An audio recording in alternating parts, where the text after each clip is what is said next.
தலைவர் உமாமை அவர்கள் காலமாகி 35 வருடங்கள் முடிந்துள்ளது. 35 வருடங்களாக இந்த போராட்டம் அல்லது ஆயுத போராட்டம் ஒரு முடிவுக்கு வந்திருந்தாலும் கூட இந்த 35 வருடங்களுக்குள் தமிழ் மக்கள் என்ன காரணத்திற்காக கடந்த 70 வருடங்களுக்கு மேலாக ஒரு 75 வருடமாக முதலில் சாத்வீகமாகவும் பின்பு ஆயுத போராட்டமாகவும் தொடர்ந்த போராட்டம் என்ன காரணத்துக்காக அந்த போராட்டம் நடத்தப்பட்டதோ அந்த காரணம் இன்றும் இம்மையளவும் மாறாமல் அப்படியே இருக்கிறது. மாறாமல் என்பதை காட்டிலும் இன்னும் எங்களுடைய நிலை இந்த நாட்டிலே குறைந்து கொண்டு வருவதை பார்க்கக்கூடியதாக இருக்கின்றது. சகல விடயங்களிலும் தமிழ் மக்கள் மிகப்பெரிய பின்னடைவை சந்தித்துக் கொண்டே இருக்கின்றார்கள். அது பொருளாதாரமாக இருக்கலாம், அரசியல் ரீதியாக இருக்கலாம், அல்லது கல்வியில் இருக்கலாம், அல்லது எண்ணிக்கையில் கூட லட்சக்கணக்கான மக்கள் இந்த நாட்டை விட்டு ஓடி வேறு வேறு நாடுகளில் இந்தியா தொடக்கம் கனடா வரையும் இங்கே ஆஸ்திரேலியா வரையும் ஏறக்குறைய 15 லட்சத்துக்கும் மேற்பட்ட மக்கள் குடிபுகுந்திருக்கிறார்கள். அது மாத்திரமல்ல, இன்றும் இங்கே பார்க்கின்ற போது போன முறை இருந்தவர்கள் பலர் இங்கு இல்லை, எங்கே என்றால் வெளிநாடுகள். அப்படியான ஒரு நிலை ஒன்று இன்றும் தொடர்ந்து கொண்டிருக்கின்றது. இந்த நிலை நிச்சயமாக தமிழ் மக்களை இன்னும் பின்னடைவுக்கும் ஒரு படுபாதாளத்துக்கும் தள்ளிக்கொண்டிருக்கிறது என்பது உண்மை. தனிப்பட்ட வாழ்க்கையிலே அவர்கள் வெளிநாடுக்கு செல்வது, அவர்களுடைய வாழ்க்கைகளை பார்த்துக் கொள்வது என்பது அது அவர்களுடைய விருப்பம். இருந்தாலும் ஒரு இனமாக பார்க்கின்ற போது இனம் மிகவும் ஒரு பின்னடைவை அடைந்து கொண்டிருக்கின்றது.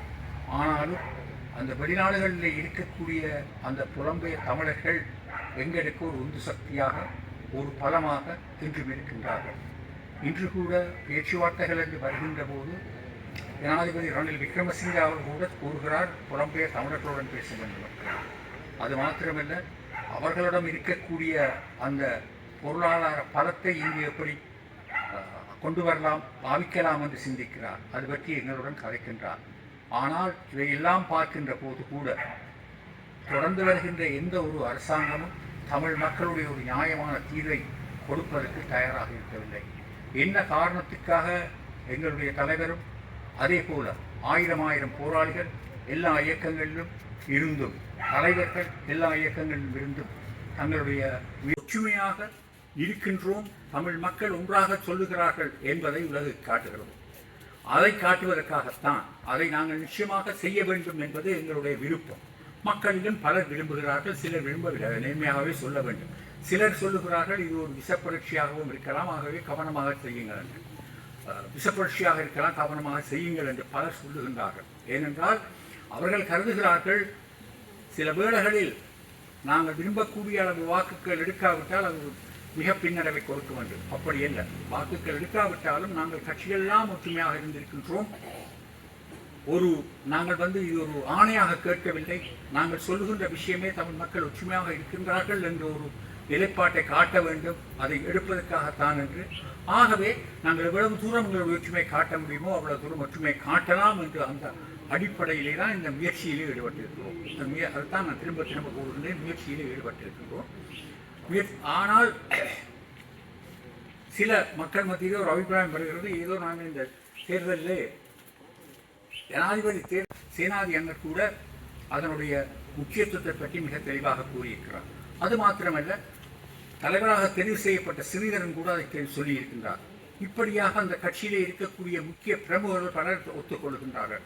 இப்படியாக எல்லாருமாகவே ஒற்றுமையாக வரக்கூடிய ஒரு நிலைமை இருக்கும் என்றால் நாங்கள் நிச்சயமாக எங்களுடைய பலத்தை காட்டக்கூடியதாக இருக்கும், எங்களுடைய ஒற்றுமையை காட்டக்கூடியதாக இருக்கும்.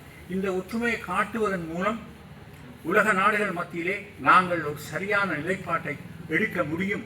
ஆகவே தான் நாங்கள் இந்த முயற்சியிலே ஈடுபட்டிருக்கிறோம். இது ஒரு முயற்சி இப்போது நடந்து கொண்டிருக்கின்றது.